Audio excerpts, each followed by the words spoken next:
ছুটি না দেয়ায় অফিস কক্ষেই প্রধান শিক্ষককে পেটানোর অভিযোগ সহকারী শিক্ষকের বিরুদ্ধে। কালবেলার হাতে আসা সিসিটিভি ফুটেজে দেখা যায় বিদ্যালয়ের অফিস কক্ষে কথা বলার এক পর্যায়ে প্রধান শিক্ষককে কিল ঘুষি মারতে শুরু করেন সহকারী শিক্ষক।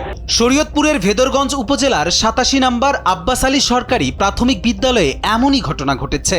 বিদ্যালয়ের প্রধান শিক্ষক মোহাম্মদ আলী আসাদের ওপর ক্ষিপ্ত হয়ে কয়েকজন শিক্ষকের উপস্থিতিতেই মারধর করতে দেখা যায় সহকারী শিক্ষক দেলোয়ার হোসেনকে। এ সময় কয়েকজন তাকে থামানোর চেষ্টাও করেন।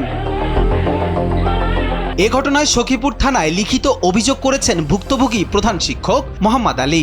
অভিযোগে উল্লেখ করা হয় সহকারী শিক্ষক দেলোয়ার দীর্ঘদিন ধরে অনিয়মিতভাবে বিদ্যালয়ে আসেন। কোনো কারণ ছাড়া তিনি প্রায় বিদ্যালয় ত্যাগ করেন। ঘটনার দিন ২রা জুলাই ছুটির আবেদন করেন দেলোয়ার হোসেন। ছুটি না দেওয়ায় বাকবিতণ্ডার এক পর্যায়ে প্রধান শিক্ষককে মারধর করা হয় বলে অভিযোগে উল্লেখ করা হয়। আমার কাছে ছুটি কেলেন, আমি বললাম যে আজকে টিউটার আসতেছেন, উনি স্কুল ভিজিট করবেন এবং স্কুলে মিটিং আছে, তো আজকে ছুটি নিচ্ছে না, আপনি ছুটি 2 দিন পরে নেন।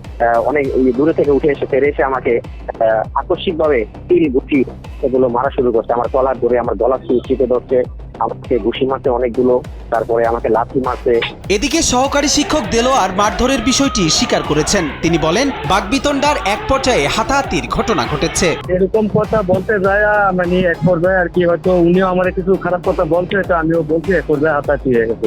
অভিযোগের বিষয়টি নিশ্চিত করেছেন সখীপুর থানার ভারপ্রাপ্ত কর্মকর্তা মোফাজ্জল হোসাইন। তিনি বলেন অভিযোগের বিষয়ে তদন্ত করে পরবর্তীতে ব্যবস্থা নেওয়া হবে। গতকালকে না, গত 2 দিন আগে না, আমি কালকে রাত্রে মনে হয় 10টা সাড়ে 10টা মতো, তখন ওটাই কাইনুনি ব্যবস্থা গ্রহণ করা হবে। প্রধান শিক্ষককে মারধরের ঘটনায় এলাকা জুড়ে তীব্র সমালোচনার সৃষ্টি হয়েছে।